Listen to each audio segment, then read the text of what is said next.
Hapo zamani Mungu alisema na babu zetu mara nyingi kwa namna nyingi kwa njia ya manabii.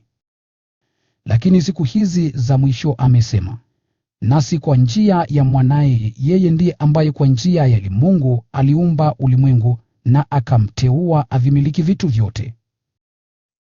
Yeye ni mng'ao wa utukufu wa Mungu na mfano kamili wa hali ya Mungu mwenyewe, akiutegemeza ulimwengu kwa neno lake lenye nguvu.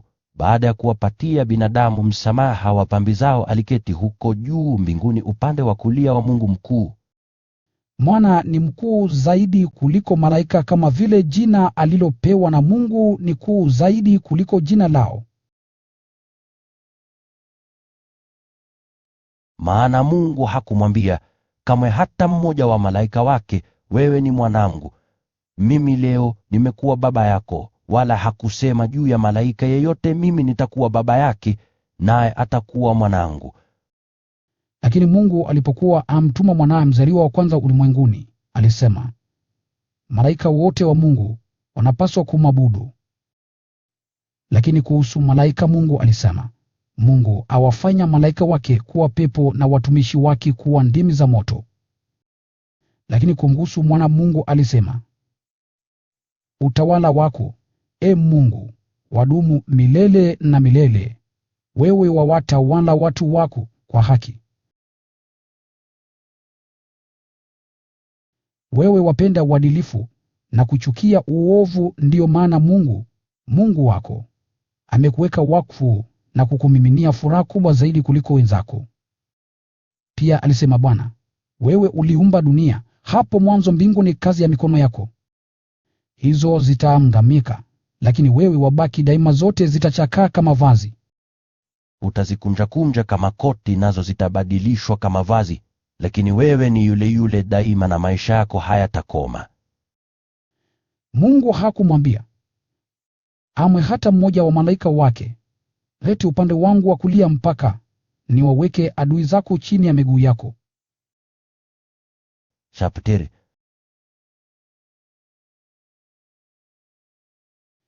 Malaika ni roho tu wanaomtumikia Mungu, na Mungu huwatuma wawasaidie wale watakaopokea wokovu. Kwa sababu hiyo, tunapaswa kuzingatia kwa makini zaidi yote tuliyosikia, ili tusije tukapotoshwa.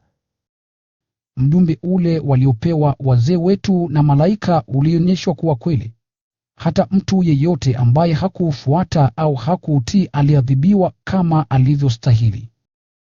Basi sisi tutaokokaje kama hatuujali wokovu mkuu kama huu? Kwanza Bwana mwenyewe aliutangaza wokovu huu, na wale waliomsikia walituthibitishia kwamba ni kweli. Mungu pia aliongeza hapo ushahidi wake kwa kufanya kila namna ya miujiza na maajabu, na kwa kuwagawia watu vipaji vya Roho Mtakatifu kadiri ya mapenzi yake. Mungu hakuwaweka malaika wa utawale ulimwengu ujao, yaani ulimwengu ule tunaoongea habari zake. Tena yasemwa mahali fulani katika Maandiko, mtu ni nini, Ee Mungu, hata umfikirie? Mwanadamu ni nini hata umjali? Ulimfanya kwa kitambo kidogo kuwa chini zaidi kuliko malaika. Wamvika taji ya utukufu na heshima. Ukaweka kila kitu chini ya miguu yake, avitawale. Yasemwa kwamba Mungu alimweka mtu kuwa mtawala wa vitu vyote, yaani bila kuacha hata kimoja. Hata hivyo, hatuoni bado mtu akivitawala vitu vyote sasa. Lakini twamwona Yesu, ambaye alifanywa kwa kitambo kidogo kuwa chini zaidi kuliko malaika, ili kwa neema ya Mungu afe kwa ajili ya watu wote. Sasa tunamwona ametawazwa kwa utukufu na heshima kwa sababu ya kifo alichoteseka. Ilikuwa haki tupu kwamba Mungu, ambaye huumba na kutegemeza vitu vyote, alimfanya Yesu kuwa mkamilifu kabisa kwa njia ya mateso, ili awalete watoto wengi wa ushiriki utukufu wake, maana Yesu ndiye anayewaongoza kwenye wokovu.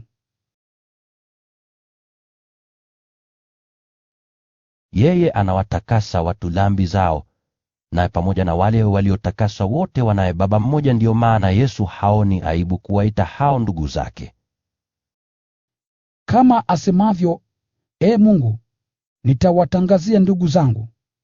matendo yako nitakusifu katika kusanyiko lao. Tena asema, nitamwekea Mungu tumaini langu, na tena, mimi niko hapa. Ninyi ni barua moja na watoto alionipa Mungu.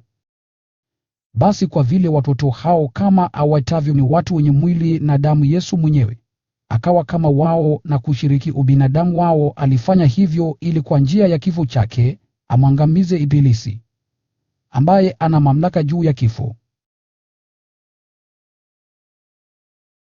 na hivyo awaokoe wale waliokuwa watumwa maisha yao yote kwa sababu ya hofu yao ya kifo.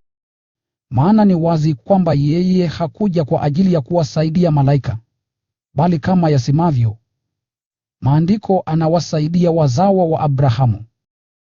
Ndiyo maana ilimbidi awe kama ndugu zake kwa kila namna, ili awe kuhani mkuu wao aliye mwaminifu na mwenye huruma katika kumtumikia Mungu, ili dhambi za watu ziondolewe. Chapter. Na anaweza sasa kuwasaidia wale wanaojaribiwa na kuteswa. Ndugu zangu, watu wa Mungu ambao mmeitwa na Mungu, fikirini juu ya Yesu, ambaye Mungu alimtuma awe kuhani mkuu wa imani tunayoiungama. Yeye alikuwa mwaminifu kwa Mungu aliyemteua kufanya kazi yake, kama vile Mose alivyokuwa mwaminifu katika nyumba yote ya Mungu. Mjenzi wa nyumba hupata heshima zaidi kuliko hiyo nyumba yenyewe, hali kadhalika na Yesu anastahili heshima kubwa zaidi kuliko Mose. Kila nyumba hujengwa na mjenzi fulani, na Mungu ndiye mjenzi wa vitu vyote. Mose alikuwa mwaminifu katika nyumba yote ya Bwana kama mtumishi, na alinena juu ya mambo ambayo Mungu atayasema hapo baadaye. Lakini Kristo ni mwaminifu kama mwana mwenye mamlaka juu ya nyumba ya Mungu. Sisi ni nyumba yake, kama tukizingatia uhodari wetu na uthabiti wetu katika kile tunachotumainia. Kwa hiyo basi, kama asemavyo Roho Mtakatifu, kama mkisikia sauti ya Mungu leo, msifanye mioyo yenu kuwa migumu kama wazee wenu walivyokuwa wakati walipomwasi Mungu, kama walivyokuwa siku ile kule jangwani. Huko wazee wenu walinijaribu na kunichunguza, asema Bwana, ingawa walikuwa wameyaona matendo yangu kwa miaka 40. Kwa sababu hiyo niliwakasirikia watu hao, nikasema, fikira za watu hawa zimepotoka, hawajapata kamwe kuzijua njia zangu.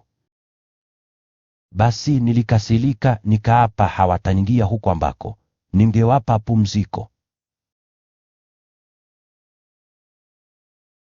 Basi ndugu, jihadharini asije akawako yeyote miongoni mwenu aliye na moyo mbaya hivyo, na asiyeamini hata kujitenga na Mungu aliye hai.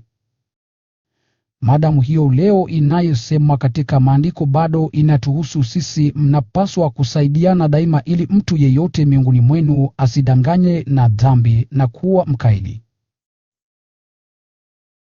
Maana sisi tunashirikiana na Kristo, ikiwa tutazingatia kwa uthabiti tumaini tulilokuwa nalo mwanzoni. Maandiko yasema hivi, kama mkisikia sauti ya Mungu leo, msifanye mioyo yenu kuwa migumu kama wazee wenu walivyokuwa wakati walipomwasi Mungu.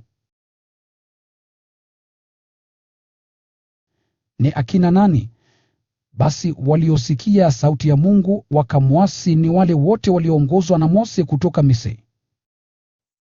Mungu aliwakasirikia akina nani kwa miaka 40? Aliwakasirikia wale waliotenda dhambi, maiti zao zikatapakaa kule jangwani. Mungu alipoapa hawataingia huko ambako ningewapa pumziko, alikuwa anawasema akina nani? Alikuwa anasema juu ya hao walioasi. Chapter. Basi twaona kwamba hawakuingia huko kwa sababu hawakuwa nini? Mungu alituahidia kwamba tutaweza kupata pumziko hilo alilosema, basi na tuogope, ili yeyote kati yenu asije akashindwa kupata pumziko hilo. Maana habari njema imehubiriwa kwetu kama vile ilivyohubiriwa kwa hao watu wa kale, Lakini ujumbe huo haukuwafaa chochote, maana waliusikia, lakini hawakuupokea kwa imani. Basi sisi tunaoamini tunapata pumziko hilo aliloahidi Mungu. Kama alivyosema, nilikasirika nikapa hawataingia huko ambako ningewapa pumziko. Mungu alisema hayo ingawa kazi yake ilikuwa imekwisha malizika tangu alipoumba ulimwengu. Maana maandiko yasema mahali fulani kuhusu siku ya saba, Mungu alipumzika siku ya saba, akaacha kazi zake zote. Tena jambo hili lasemwa pia, hawataingia huko ambako ningewapa pumziko. Wale waliotangulia kuhubiriwa habari njema hawakupata pumziko hilo kwa sababu hawakuamini. Wapo basi wengine ambao wangejaliwa kulipata. Jambo hili ni wazi, kwani Mungu aliweka siku nyingine ambayo inaitwa leo. Miaka mingi baadaye Mungu alisema juu ya hiyo siku kwa maneno ya Daudi katika maandiko yaliyokwisha tajwa, kama mkisikia sauti ya Mungu leo, msifanye mioyo yenu kuwa migumu. Kama Yoshua angaliwapa watu hao hilo pumziko, Mungu hangalisema baadaye juu ya siku nyingine. Kwa hiyo basi bado lipo pumziko kwa watu wa Mungu, kama kule kupumzika kwake Mungu siku ya saba. Maana kila anayepata pumziko aliloahidi Mungu atapumzika baada ya kazi yake, kama vile pia Mungu alivyopumzika baada ya yake. Basi tujitahidi kupata pumziko hilo, ili asiwepo yeyote miongoni mwenu atakayeshindwa kama walivyofanya wao kwa sababu ya ukosefu wao wa imani. Neno la Mungu ni hai na lina nguvu, ni kali zaidi kuliko upanga wenye makali kuwili, hukata kabisa mpaka mahali ambapo moyo na roho hukutana, mpaka pale vikutanapo viungo vya mwili na mafuta. Neno hilo huchambua nia na fikira za mioyo ya watu. Hakuna kiumbe chochote kilichofichika mbele ya Mungu. Kila kitu kimefunuliwa wazi mbele ya macho yake. Kwake sisi sote tutapaswa kutoa hoja ya matendo yetu. Basi tunapaswa kuzingatia kwa uthabiti imani tunayoiungama, maana tunaye kuhani mkuu aliyeingia mpaka kwa Mungu mwenyewe, Yesu mwana wa Mungu. Huyu kuhani mkuu wetu si mmoja ambaye hawezi kutuunga mkono katika unyonge wetu, ila ni kuhani mkuu ambaye alijaribiwa kama sisi kwa kila namna, lakini hakutenda dhambi. Shatute. Basi na tukikaribie bila hofu kiti cha enzi cha Mungu, palipo na neema, ili tukalipatie huruma na neema ya kutusaidia wakati wa lazima. Kila kuhani mkuu huchaguliwa kutoka miongoni mwa watu kwa ajili ya kumtumikia Mungu kwa niaba yao, kutolea zawadi na tambiko kwa ajili ya dhambi zao. Maadamu yeye mwenyewe yu dhaifu, anaweza kuwaonea huruma wale wasiojua kitu na wanaofanya makosa. Na kwa vile yeye mwenyewe ni dhaifu, anapaswa kutolea dhabihu si tu kwa ajili ya watu, bali pia kwa ajili ya dhambi zake. Hakuna mtu awezaye kujitwalia mwenyewe heshima ya kuwa kuhani mkuu. Kila mmoja huteuliwa na Mungu kuwa kuhani mkuu, kama alivyokuwa Aroni. Hali kadhalika naye Kristo hakujitwalia mwenyewe heshima ya kuwa kuhani mkuu, bali Mungu alimwambia, wewe ni mwanangu, mimi leo nimekuwa baba yako. Alisema pia mahali pengine, wewe ni kuhani milele kufuatana na utaratibu wa ukuhani wa Melkisedeki. Yesu alipokuwa anaishi hapa duniani, kwa kilio kikuu na machozi alisali na kumwomba Mungu ambaye alikuwa na uwezo wa kumwokoa kutoka kifo, naye alisikilizwa kwa sababu ya kumcha Mungu. Lakini ingawa alikuwa mwana wa Mungu, alijifunza kutii kwa njia ya mateso. Na alipofanywa mkamilifu, akawa chanzo cha wokovu wa milele kwa wale wote wanaomtii. Naye Mungu akamteua kuwa kuhani mkuu kufuatana na utaratibu wa ukuhani wa Melkisedeki. Tunayo mengi ya kusema juu ya jambo hili, lakini ni vigumu kuwaelezeni kwa sababu ninyi si wepesi wa kuelewa. Sasa mngalipaswa kuwa tayari walimu, lakini mnahitaji bado mtu wa kuwafundisheni mafundisho ya mwanzo ya ujumbe wa Mungu. Badala ya kula chakula kigumu mnapaswa bado kunywa maziwa. Kila anayepaswa kunywa maziwa huyo ni mtoto, bado hajui uadilifu ni nini. Chapteri. Lakini chakula kigumu ni kwa ajili ya watu waliokomaa, ambao wanaweza kubainisha mema na mabaya. Basi tusonge mbele kwa yale yaliyokomaa na kuyaacha nyuma yale mafundisho ya mwanzo ya Kikristo.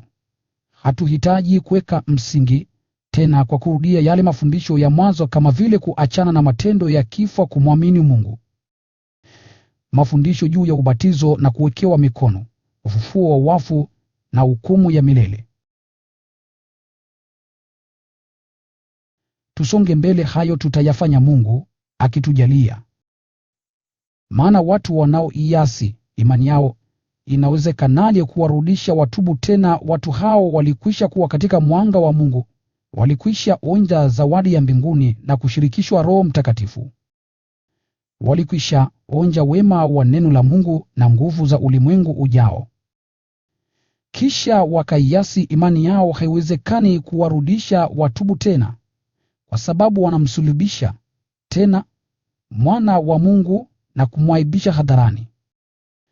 Mungu huibariki ardhi ambayo huipokea mvua inayoinyeshea mara kwa mara na kuotesha mimea ya faida kwa mkulima. Lakini kama ardhi hiyo ikiota miti ya miiba na magugu, haina faida, karibu italaaniwa na Mungu, na mwisho wake ni kuchomwa moto. Lakini ingawa twasema namna hii, wapenzi wetu, tunalo tumaini kubwa juu ya hali yenu. Tunajua kwamba mmepokea baraka zile bora za wokovu wenu. Mungu hakosi haki.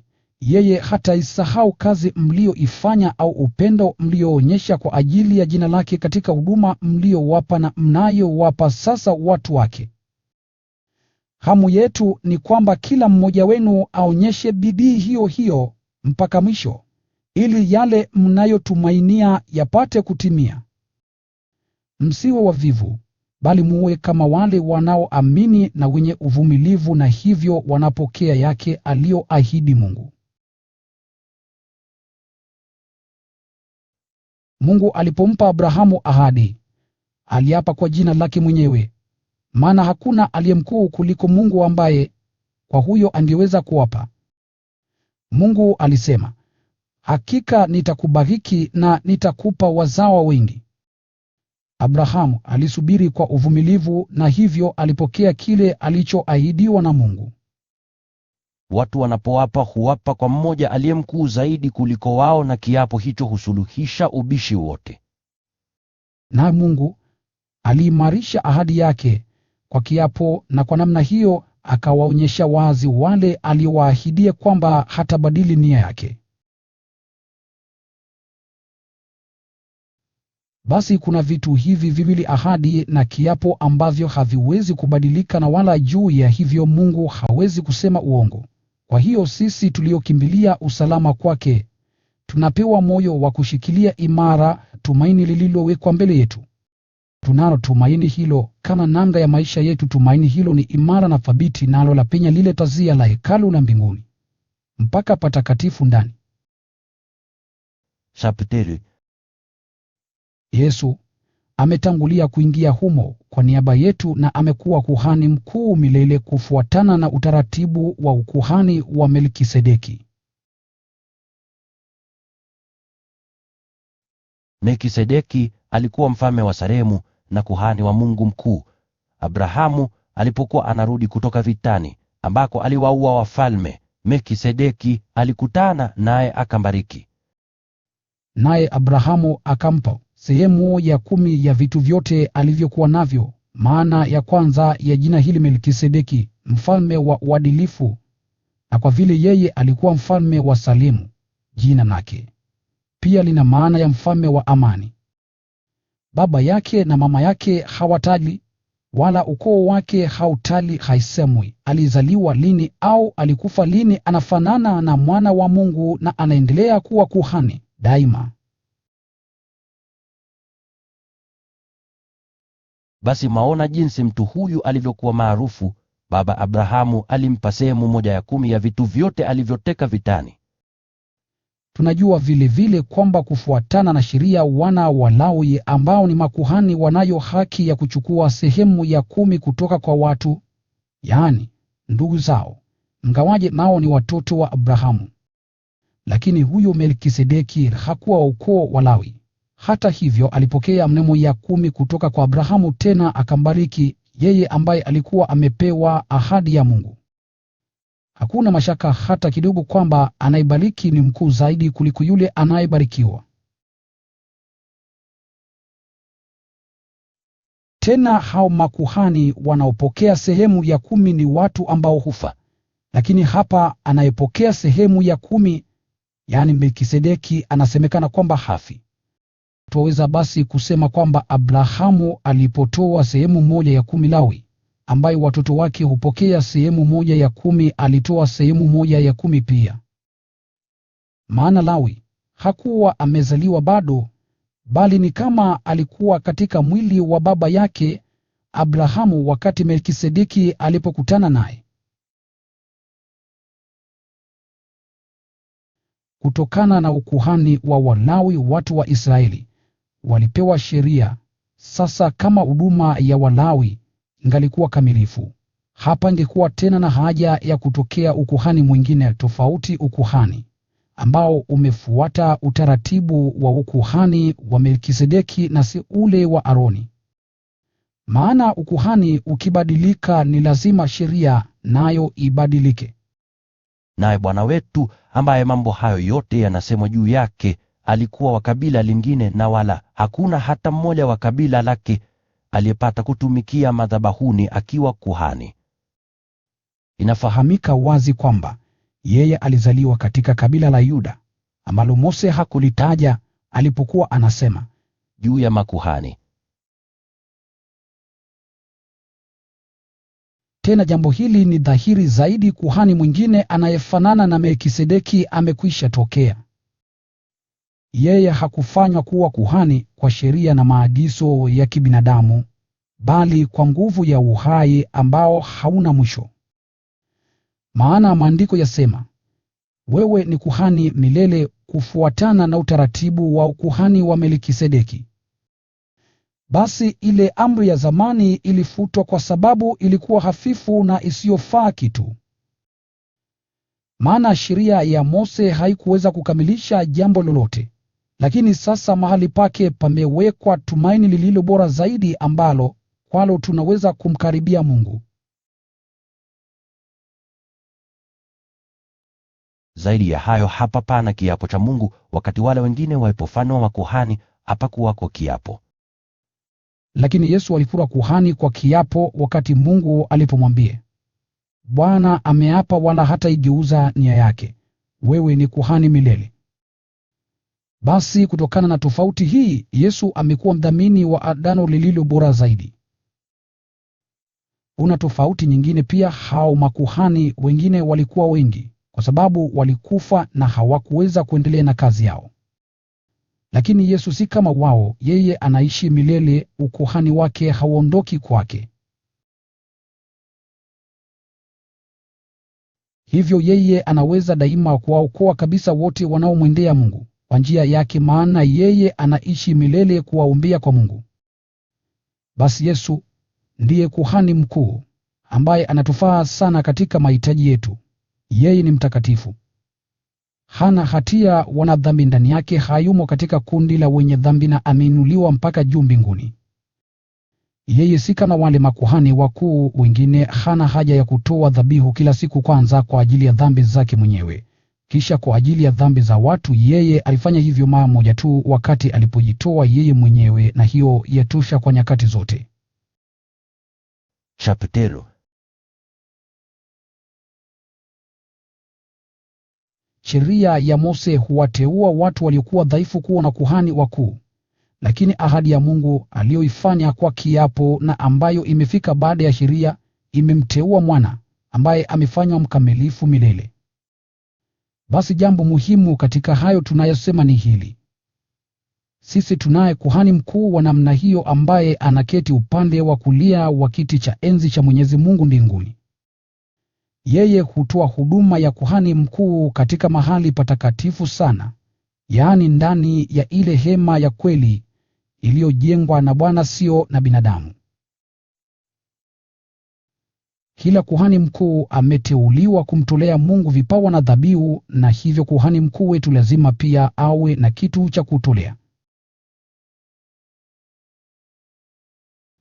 Kama yeye angekuwa wa hapa duniani asingekuwa kamwe kuhani, kwani wako makuhani wengine wanaotoa sadaka kufuatana na sheria. Huduma zao za kikuhani ni mfano tu na kivuli cha yale yaliyoko mbinguni. Ndivyo pia ilivyokuwa kwa Mose wakati alipokuwa karibu kuitengeneza ile hema. Mungu alimwambia atengeneza kila kitu kufuatana na ule mfano ulioonyeshwa kule mlimani. Lakini sasa Yesu amepewa huduma ya kikuhani iliyo bora zaidi kuliko ya, kama vile agano alilothibitisha kati ya watu na Mungu ni bora zaidi, kwani lina msingi wake katika ahadi za mambo yaliyo bora zaidi. Maana kama lile agano la kwanza halingalikuwa na dosari, hakungalikuwa na haja ya agano la pili.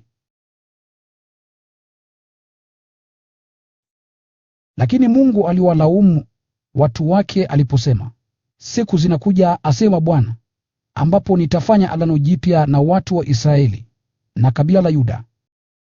Agano hili halitakuwa kama lile nililofanya na babu zao siku ile nilipowaongoza kwa mkono kutoka nchi ya Misri. Hawakuwa waaminifu kwa agano langu, na hivyo mimi sikuwajali, asema Bwana. Na hili ndiyo agano nitakalofanya na watu wa Israeli siku zijazo, asema Bwana. Nitaweka sheria zangu akilini mwao na kuziandika mioyoni mwao. Mimi nitakuwa Mungu wao, nao watakuwa watu wangu. Hakuna mtu atakayemfundisha mwananchi mwenzake, wala atakayemwambia ndugu yake, mjue Bwana, maana watu wote wadogo na wakubwa watanijua mimi. Nitawasamehe makosa yao, wala sitakumbuka tena dhambi zao." Chapter. Kwa kusema juu ya agano jipya, Mungu alilichakaza lile la kwanza, na chochote kinachochakaa na kuwa kikuukuu kitatoweka karibuni. Agano la kwanza lilikuwa na taratibu zake za ibada, na pia mahali patakatifu pa ibada palipojengwa na watu. Palitengenezwa hema, ambayo sehemu yake ya nje iliitwa mahali patakatifu. Humo mlikuwa na kinara cha taa, meza na mikate iliyotolewa kwa Mungu. Nyuma ya pazia la pili kulikuwa na hema iliyoitwa mahali patakatifu kupita pote.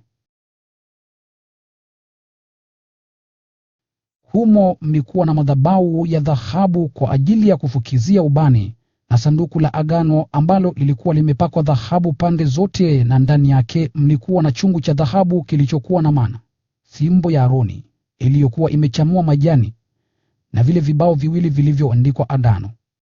Juu ya hilo sanduku kulikuwa na viumbe vilivyodhihirisha kuweko kwa Mungu, na mabawa yao yalitanda juu ya mahali ambapo dhambi huondolewa. Lakini sasa hatuwezi kusema kinaganaga juu ya mambo hayo. Mipango hiyo ilitekelezwa. Kisha ikawa desturi kwa makuhani kuingia kila siku katika hema ya nje kutoa huduma zao. Lakini kuhani mkuu peke yake ndiye anayeingia katika lile hema la pili, naye hufanya hivyo mara moja tu kwa mwaka. Anapoingia ndani, huwa amechukua damu ambayo anamtolea Mungu kwa ajili yake mwenyewe na kwa ajili ya dhambi ambazo watu wamezitenda bila wao wenyewe kujua. Kutokana na taratibu hizo, Roho Mtakatifu anafundisha wazi kwamba wakati ile hema ya nje ingali ipo imesimama, njia ya kuingia mahali patakatifu haijafunguliwa. Jambo hili ni mfano wa nyakati za sasa, linaonyesha kwamba zawadi na dhabihu zinazotolewa kwa Mungu haziwezi kuifanya mioyo ya wale wanaoabudu kuwa mikamilifu. Kwani haya yote yanahusika na vyakula, vinywaji na taratibu mbalimbali za kutawadha. Yote hayo ni maagizo ya njenje tu, na nguvu yake hukoma wakati Mungu atakaporekebisha vitu vyote. Lakini Kristo amekwisha fika akiwa kuhani mkuu wa mambo yaliyo mema, ambayo sasa yamekwisha fika. Yeye anatoa huduma zake katika hema iliyo bora na kamilifu zaidi, isiyofanywa kwa mikono ya watu, yaani isiyo ya ulimwengu huu ulioumbwa. Yeye aliingia mahali patakatifu mara moja tu, tena hakuwa amechukua damu ya mbuzi wala ng'ombe, bali aliingia kwa damu yake yeye mwenyewe, akatupatia ukombozi wa milele. Watu walikuwa najisi kidini waliweza kutakasika na kuwa safi waliponyunyiziwa damu ya mbuzi na ya ng'ombe pamoja na majivu ya ndama. Lakini kwa damu ya Kristo, mambo makuu zaidi hufanyika kwa nguvu za Roho wa milele. Kristo alijitolea mwenyewe dhabihu kamilifu kwa Mungu. Damu yake itatutakasa dhamiri zetu kutokana na matendo yaletayo kifo, ili tupate kumtumikia Mungu aliye hai. Kwa hiyo, Kristo ndiye aliyeratibisha Agano Jipya, ili wale walioitwa na Mungu wazipokee baraka za milele walizoahidiwa watazipata, kwani kifo kimetokea ambacho huwakomboa watu kutoka yale makosa waliofanya wakati wa lile Agano la Kale. Kwa kawaida wosia hutambuliwa tu kama kifo cha yule aliyeufanya huo wosia kimethibitishwa. Wosia hauwezi kutekelezwa mpaka kumetokea kifo, kwani wosia hauna maana ikiwa mwenye kuufanya bado anaishi. Ndiyo maana hata lile Agano la kwanza halikuwekwa bila damu kumwagwa. Kwanza Mose aliwatangazia watu wote amri zote kama ilivyokuwa katika sheria. Kisha akachukua damu ya ndama pamoja na maji, na kwa kutumia majani ya mti uitwao husopo na pamba nyekundu akakinyunyizia kile kitabu cha sheria na hao watu wote. Mose alisema, "Hii ni damu inayothibitisha agano mliloamriwa na Mungu mlitii." Vilevile Mose alinyunyizia damu ile hema na vyombo vya ibada. Naam, kadiri ya sheria karibu kila kitu chaweza kutakaswa kwa damu, na dhambi nazo zaondolewa tu ikiwa damu imemwagwa. Vitu hivi ambavyo ni mfano tu mambo halisi ya mbinguni vililazimika kutakaswa kwa namna hiyo, lakini vitu vya mbinguni huhitaji dhabihu iliyo bora zaidi. Maana Kristo hakuingia mahali patakatifu palipojengwa kwa mikono ya watu, ambapo ni mfano tu wa kile kilicho halisi. Yeye aliingia mbinguni kwenyewe, ambako sasa anasimama mbele ya Mungu kwa ajili yetu. Kuhani mkuu wa Wayahudi huingia mahali patakatifu kila mwaka akiwa amechukua damu ya mnyama, lakini Kristo hakuingia humo ili ajitoe mwenyewe mara nyingi. Maana ingalikuwa hilo, Kristo angalipaswa kuteswa mara nyingi tangu kuumba ulimwengu. Lakini sasa nyakati hizi zinapokaribia mwisho wake, yeye ametokea mara moja tu kuondoa dhambi kwa kujitoa yeye mwenyewe dhabihu. Basi, kama vile kila mtu hufa mara moja tu kisha husimama mbele ya hukumu ya Mungu.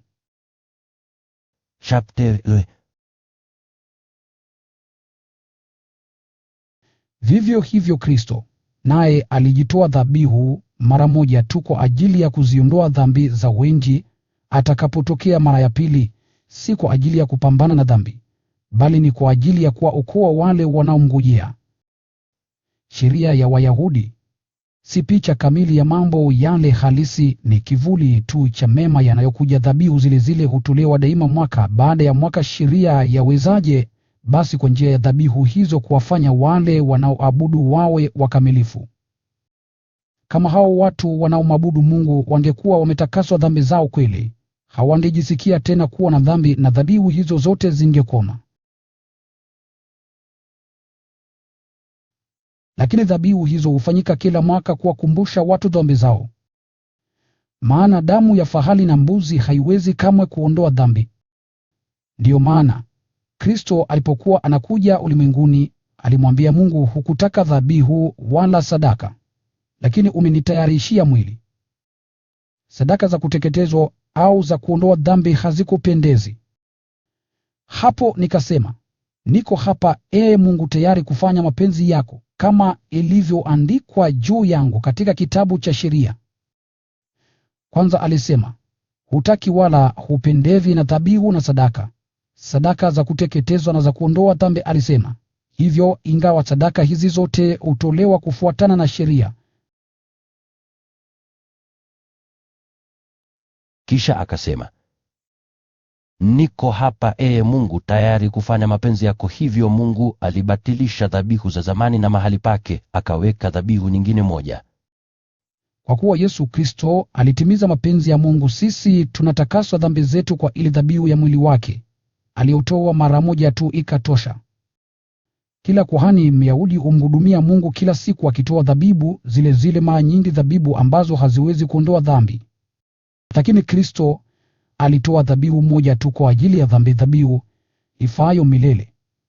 Kisha akaketi upande wa kulia wa Mungu. Huko anangoja mpaka adui zake watakapowekwa kama kibao chini ya miguu yake. Basi kwa dhabihu yake moja tu amewafanya kuwa wakamilifu milele wale wanaotakaswa dhambi zao. Naye Roho Mtakatifu anatupa ushahidi wake. Kwanza anasema, hili ndilo agano nitakalofanya nao katika siku zijazo, asema Bwana. Nitaweka sheria zangu mioyoni mwao na kuziandika akilini mwao. Kisha akaongeza kusema, sitakumbuka tena dhambi zao wala vitendo vyao vya uhalifu. Basi dhambi zikishaondolewa, hakutakuwa na haja tena ya kutoa dhabihu za kuondoa dhambi. Basi ndugu, kwa damu ya Yesu tunapewa moyo thabiti wa kuingia mahali patakatifu. Yeye ametufungulia njia mpya na yenye uzima kupitia lile pazia, yaani kwa njia ya mwili wake mwenyewe. Basi tunaye kuhani maarufu aliye na mamlaka juu ya nyumba ya Mungu. Kwa hiyo tumkaribie Mungu kwa moyo mnyofu na imani timilifu, kwa mioyo iliyotakaswa dhamiri mbaya na kwa miili iliyosafishwa kwa maji safi. Tushikilie imara tumaini lile tunalokiri, maana Mungu aliyefanya ahadi zake ni mwaminifu. Tujitahidi kushughulikiana kwa ajili ya kuongezeana bidii ya kupendana na kutenda mema. Tusiache ile desturi ya kukutana pamoja kama vile wengine wanavyofanya, bali tunapaswa kusaidiana, kwani kama mwanavyo siku ile ya Bwana inakaribia. Maana ukiendelea kutenda dhambi makusudi baada ya kufahamu ukweli, hakuna dhabihu iwezayo kutolewa tena kwa ajili ya kuondoa dhambi. Inalobaki ni kungojea tu kwa hofu hukumu ya Mungu na moto mkali utakaowaangamiza wote wanaompinga. Mtu yeyote asiyelitii sheria ya Mose huuawa bila ya huruma, kukiwa na ushahidi wa watu wawili au watatu. Je, mtu yule anayempuuza mwana wa Mungu na kuidharau damu ya agano la Mungu iliyomtakasa mtu anayemtukana Roho wa Mungu anastahili kupata adhabu kali ya namna gani? Maana tunamfahamu yule aliyesema, mimi nitalipiza kisasi, mimi nitalipiza, na ambaye alisema pia, Bwana atawahukumu watu wake. Anguka mikononi mwa Mungu aliye hai ni jambo la kutisha mno. Kumbukeni yaliyotokea siku zile za kwanza mlipoangaziwa mwanga wa Mungu. Ingawa siku zile mlipatwa na mateso mengi, ninyi mlistahimili. Mara nyingine mlitukanwa na kufedheheshwa hadharani. Mara nyingine mlikuwa radhi kuungana na wale walioteswa namna hiyo hiyo. Mlishiriki mateso ya wafungwa, na mliponyang'anywa mali yenu mlistahimili kwa furaha, maana mlijua kwamba mnayo mali bora zaidi na ya kudumu milele. Basi msipoteze uhodari wenu, maana utawapateni tuzo kubwa. Mnahitaji kuwa na uvumilivu, ili mweze kufanya anayotaka Mungu na kupokea kile alichoahidi.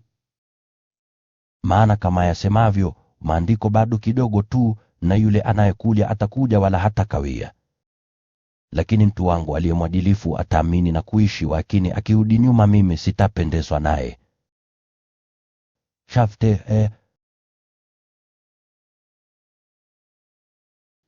Basi sisi hatumo miongoni mwa wale wanaorudi nyuma na kupotea, ila sisi tunaamini na tunaokolewa. Kuwa na imani ni kuwa na hakika ya mambo tunayotumainia, kusadiki kabisa mambo tusiyoyaona. Maana wazee wa kale walipata kibali cha Mungu kwa sababu ya imani yao. Kwa imani sisi tunafahamu kwamba ulimwengu uliumbwa kwa neno la Mungu, lisiana havyoonekana kwa utafiti zisivyoonekana.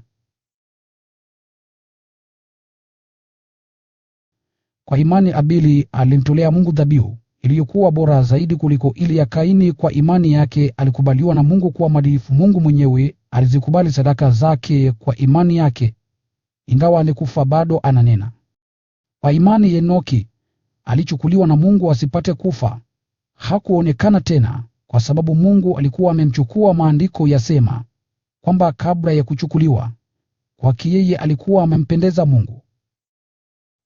Basi pasipo imani haiwezekani kumpendeza Mungu, kwa maana kila mtu anamwendea Mungu ni lazima aamini kwamba Mungu yuko na kwamba huwatuza wale wanaomtafuta.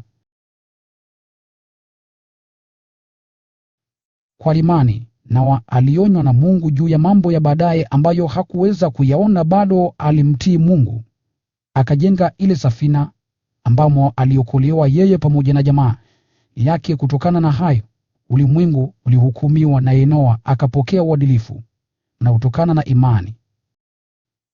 Kwa imani Abrahamu alimtii Mungu alipoitwa aende katika nchi ambayo Mungu angempa iwe yake.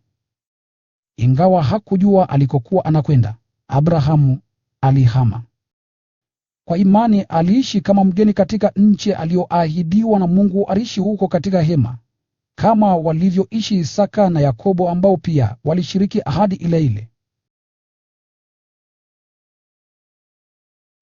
Maana Abrahamu alikuwa akingojea mji wenye misingi imara, mji ambao Mungu mwenyewe ndiye fundi aliyeubuni na kuujenga. Kwa imani hata Sara aliamini kwamba Mungu hutimiza ahadi zake, kwa hiyo akajaliwa kuchukua mimba, ingawaje alikuwa amepita umri.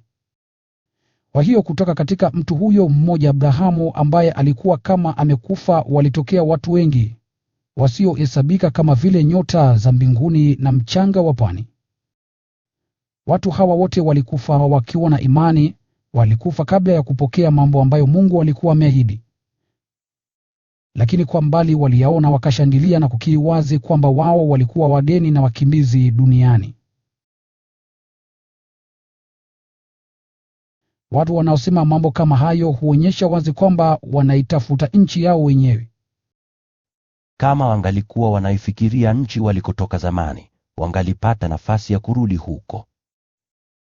Lakini sasa wanataka nchi iliyo bora zaidi, yaani nchi ya mbinguni. Ndiyo maana Mungu haoni haya wakimwita yeye Mungu wao, kwa sababu yeye mwenyewe amekwisha watayarishia mji.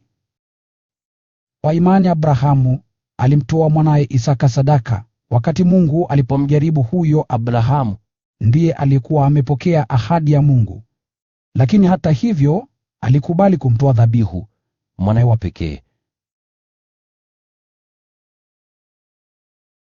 ingawa Mungu alikuwa amemwambia, wazawa wako watatokana na Isaka.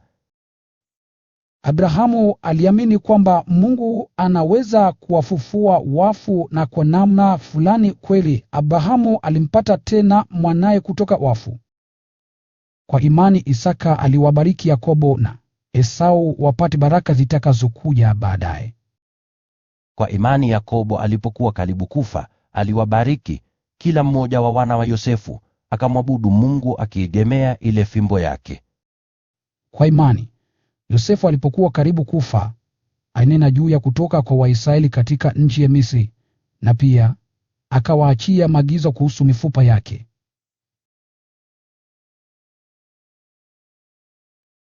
Kwa imani wazazi wa Mose walimficha huyo mtoto kwa muda wa miezi 3. Baada ya kuzaliwa kwake, walimwona kuwa ni mtoto mzuri, wala hawakuiogopa amri ya mfalme.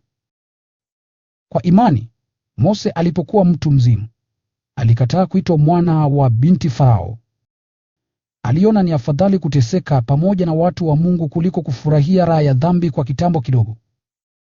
Alitambua kwamba kuteseka kwa ajili ya Masiha kuna faida kubwa zaidi kuliko utajiri wote wa nchi ya Misri, maana alikuwa anatazamia tuzo la baadaye.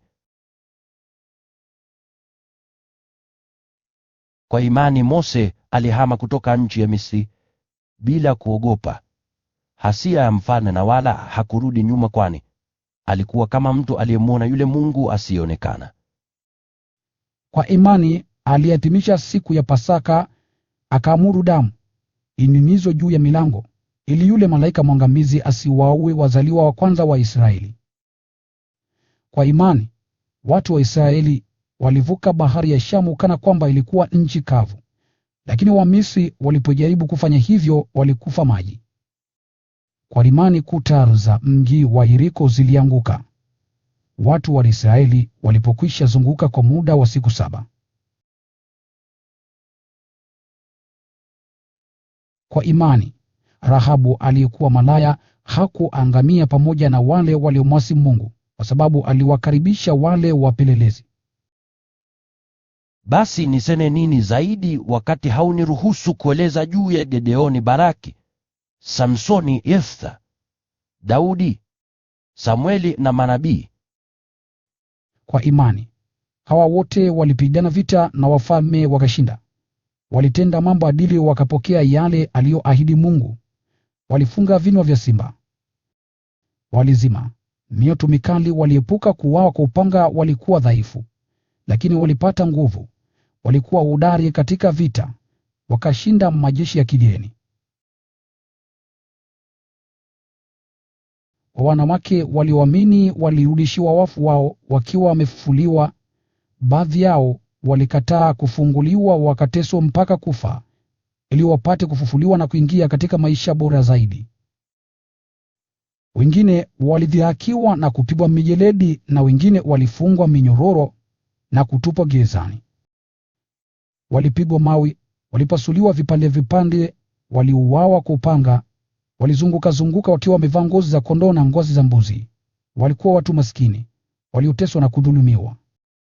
Ulimwengu haukustahili kuwa na watu hao.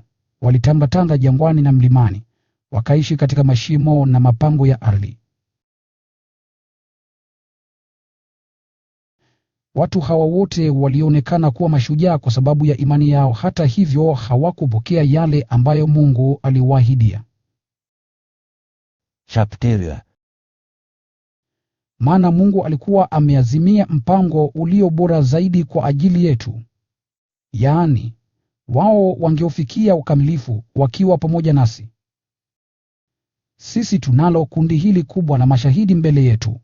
Kwa hiyo tuondoe kila kizuizi kinachotuzuia na dhambi ile inayotungangania, tupige mbio kwa uvumilivu katika mashindano yaliyowekwa mbele yetu.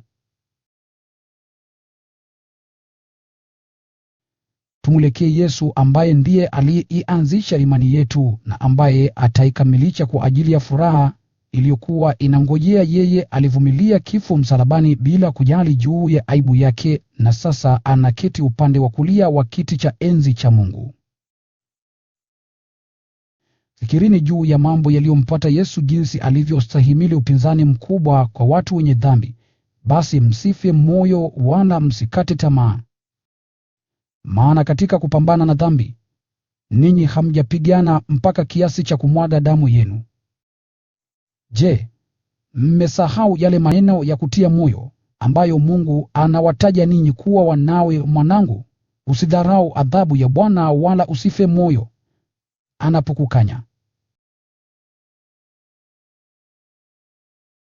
Maana Bwana humwadhibu kila anayempenda, humpinga kila anayekubali kuwa mwanaye. Vumilieni adhabu, kwani ni mafundisho Mungu huwatendea ninyi kama wanawe. Maana ni mwana gani asiyeadhibiwa na baba yake? Lakini msipoadhibiwa kama wana wengine, basi ninyi si wanawe, bali ni wana haramu. Zaidi ya hayo, sisi tunawaheshimu wazazi wetu waliotuzaa. Hata wanapotuadhibu, basi tunapaswa kumtii zaidi Baba yetu wa kiroho, ili tupate kuishi.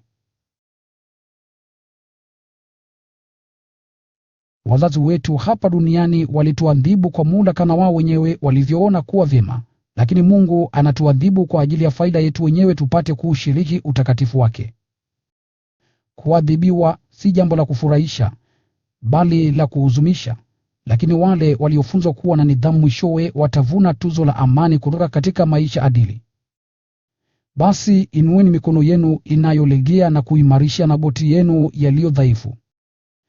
Endeleeni kutembea katika njia iliyonyoka, ili kile kilicholemaa kisiumize, bali kiponywe. Jitahidini kuishi kwa amani na watu wote, ishini maisha ya utakatifu, kwa sababu hakuna mtu atakayemwona Bwana bila ya maisha kama hayo. Itaibini sana mtu yeyote asije akapoteza neema ya Mungu. Muwe waangalifu, ili mti mchungu usizuke kati yenu na kuwaua wengi kwa sumu yake. Jihadharini, ili miongoni mwenu pasiwe na mtu mwasherati au mtu asiyemcha Mungu kama Esau, aliyeuza haki yake ya mzaliwa wa kwanza kwa mlo mmoja. Ninyi mnafahamu kwamba hata alipotaka kuipata tena ile baraka iliyokuwa yake, alikataliwa, maana hakupata tena nafasi ya kutubu, ingawa alitafuta kwa machozi. Ninyi hamkuwasili mlimani Sinai, ambao unaweza kushikika kama walivyofanya watu wa Israeli. Hamkufika kwenye moto uwakao penye giza tufani, Mvumo wa tarumbeta na sauti ya maneno. Wale waliosikia sauti hiyo waliomba wasisikie tena neno jingine, kwani hawakuweza kustahimili amri iliyotolewa: atakayegusa mlima huu, hata kama ni mnyama, atapigwa mawe. Hayo yote yalionekana ya kutisha, hata Mose akasema, naogopa na kutetemeka. Lakini ninyi mmefika katika mlima wa Sioni, kwenye mji wa Mungu aliye hai. Mmefika Yerusalemu, mji wa mbinguni, ambapo wamekusanyika malaika elfu nyingi wasiohesabika. Mmefika kwenye kusanyiko kubwa la wazaliwa wa kwanza wa Mungu, ambao majina yao yameandikwa mbinguni. Mnasimama mbele ya Mungu aliye hakimu wa wote, na mbele ya roho za watu waadilifu, waliofanya kuwa wakamilifu.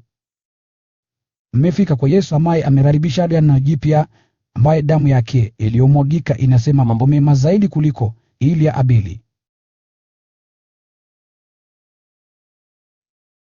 Basi jihadharini, msije mkakataa kumsikiliza yeye ambaye anasema nanyi, kama wale walikataa kumsikiliza yule aliyewaonya hapa duniani.